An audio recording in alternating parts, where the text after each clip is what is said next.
Welcome to this video on disability inclusion.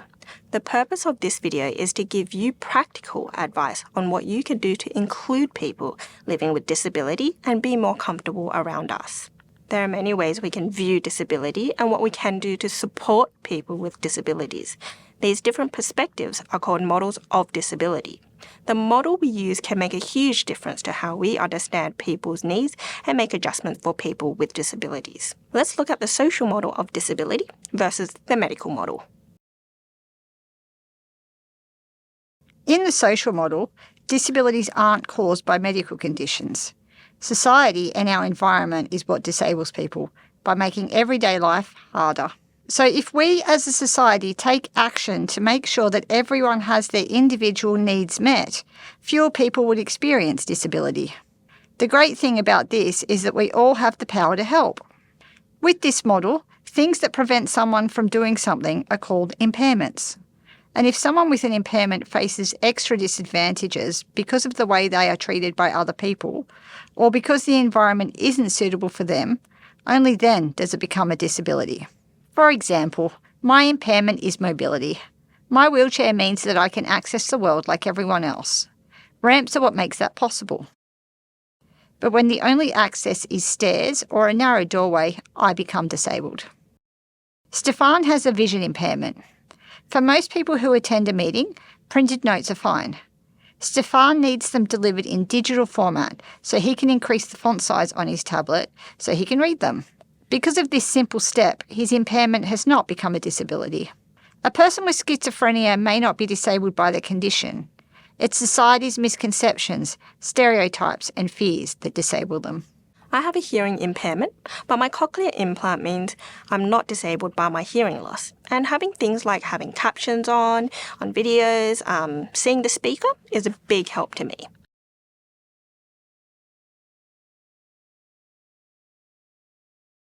It's very often the physical environment and society's attitudes towards people with impairments that make them disabled. All we have to do to fix it is give people with impairments the tools and resources they need and to educate people how to treat people so that that impairment does not become a disability. If more of us understand and adapted to the social model of thinking, then it would mean that we could harness the power we all have to make a real difference to the lives of people that don't always have access to the quality of life they deserve. There are many kinds of disability that can affect vision, movement, thinking, remembering, learning, communicating, hearing, mental health and social relationships. Some people have multiple impairments. Some you can easily see, while others are invisible. A lot of people feel uncomfortable around people with disability.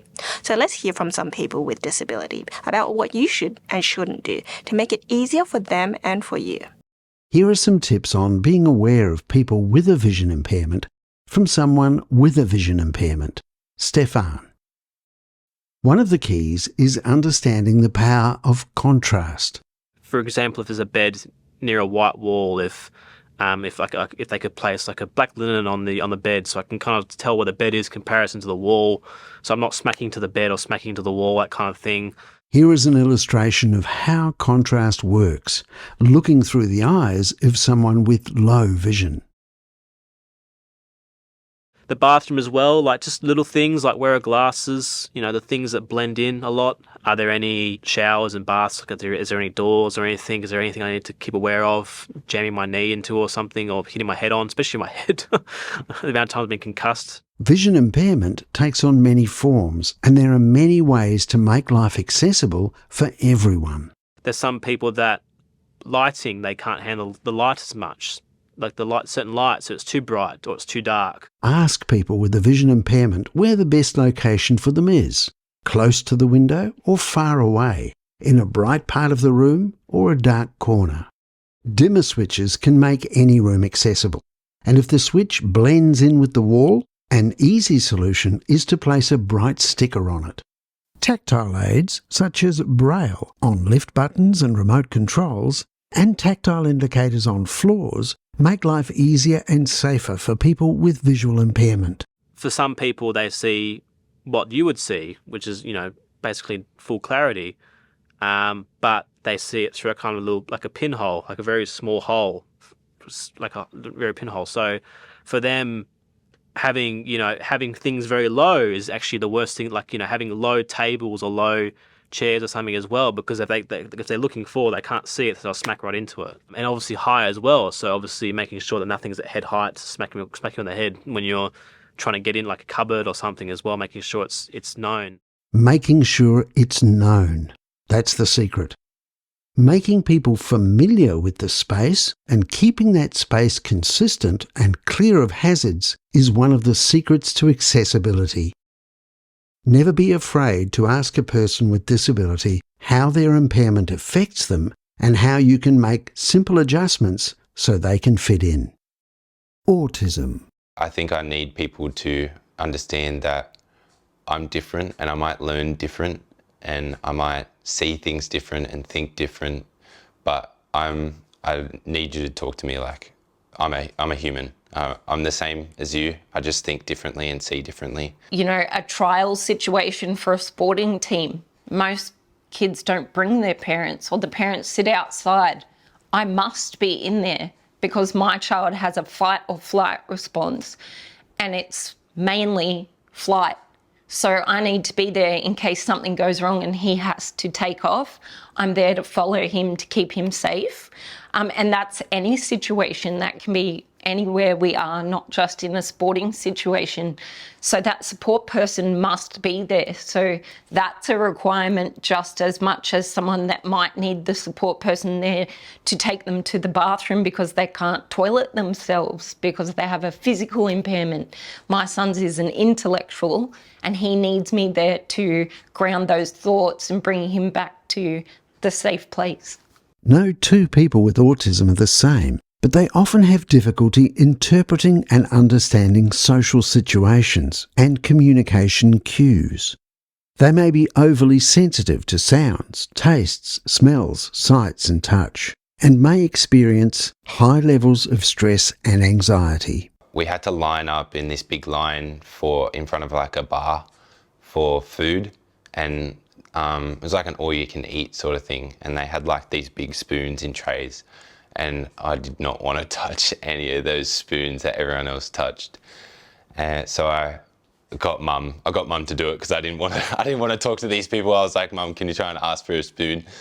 And she asked the lady, and the lady was like, "What do you mean? There's spoons right there." And I was like, "Mum, try and get another spoon because otherwise I'm not going to eat this. I'm not going to eat off someone else's spoon that they've already used."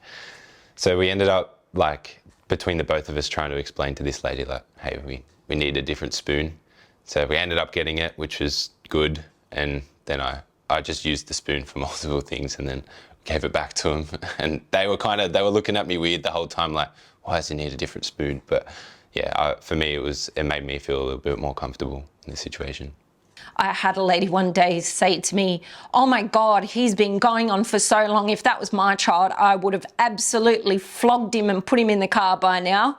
And I thought, oh my God, you have no idea what is going on for us. Not one iota of what's going on. You've heard some noise and a kid having a meltdown and you think you know best. You have no idea. When people jump to conclusions, or they go 100 miles an hour to try and figure out what the problem is, that makes it a whole lot worse for me. So you might say something and we might not get it, and then you keep saying it, and it's not going to help us if you keep saying it over and over and over again. We got to kind of take it slow and let us understand, and then you understand us as well, because it works both ways.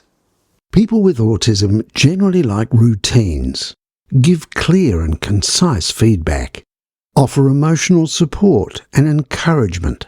If a person with autism is overwhelmed, speak quietly and slowly, and if possible, offer them a quiet space.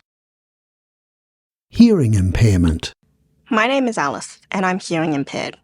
I have a cochlear implant and also use a hearing aid, so I have some level of hearing. People with a hearing impairment may be deaf or, like me, have partial hearing. People who have been deaf from birth are more likely to use sign language than those who become deaf later in life. Communication. Those who are hard of hearing may or may not use a hearing aid, cochlear, or other supportive hearing devices. When interacting with a person who is deaf or hard of hearing, don't try and guess how much the customer can hear or how they prefer to communicate. Always ask how you can help. Make sure you always have eye-to-eye contact when you begin to speak, as many can lip read.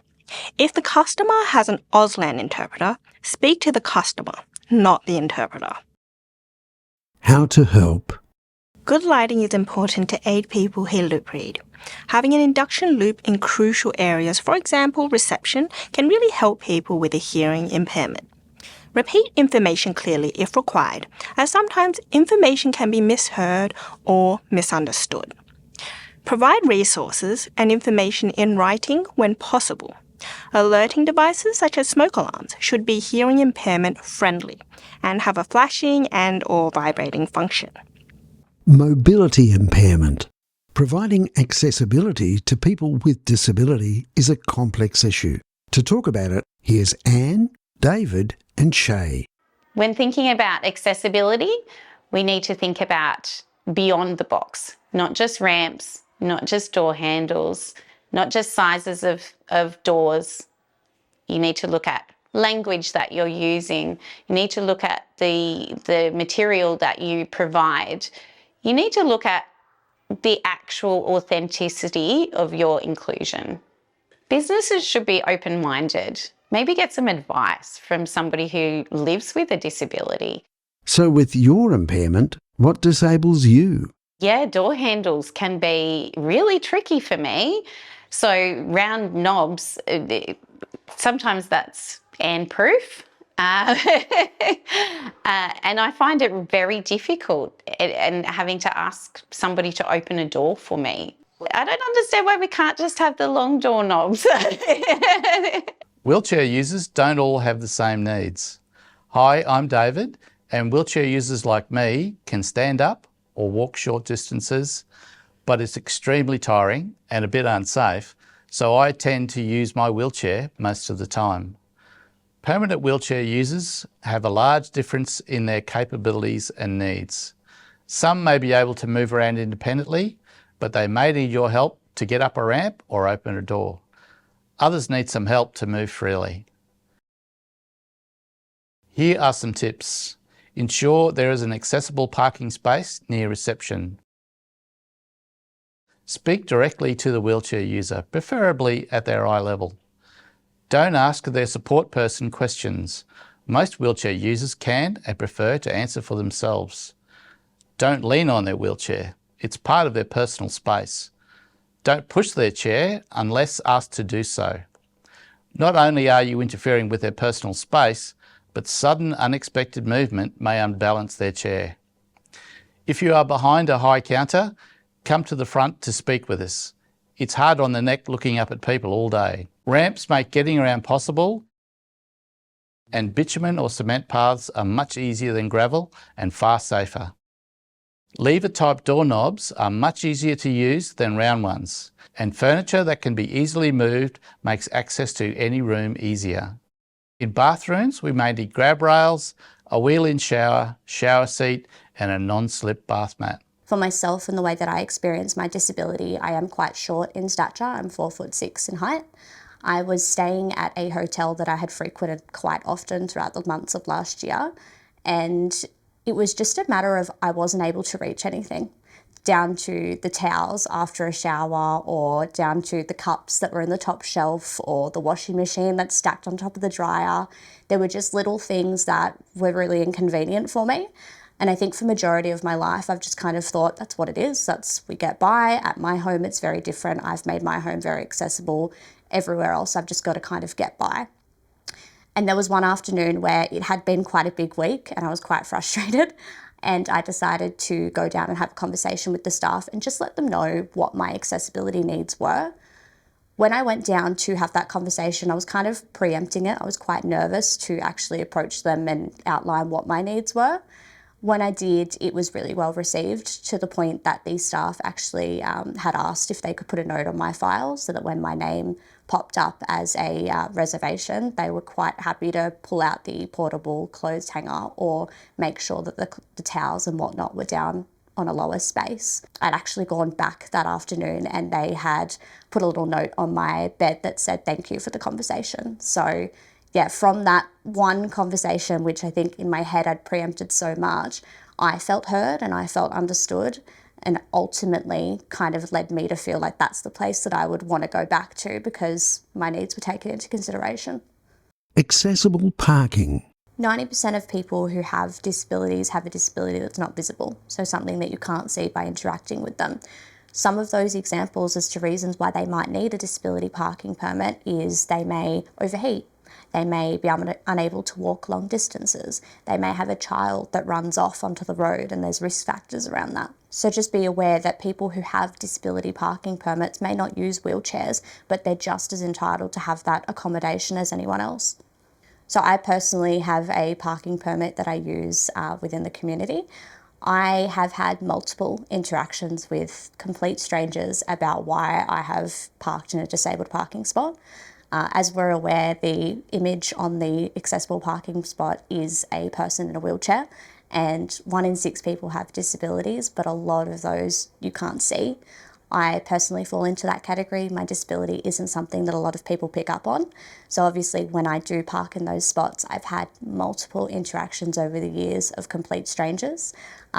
One of which recently was a man who decided to ask me from across the street, why are you parking there? Or do you have your sticker up? Or do you have a sticker? And I just remember sitting there and thinking, and I hadn't had the chance to kind of respond yet, but I remember thinking to myself, you're a complete stranger. Am I supposed to just give you my medical history here?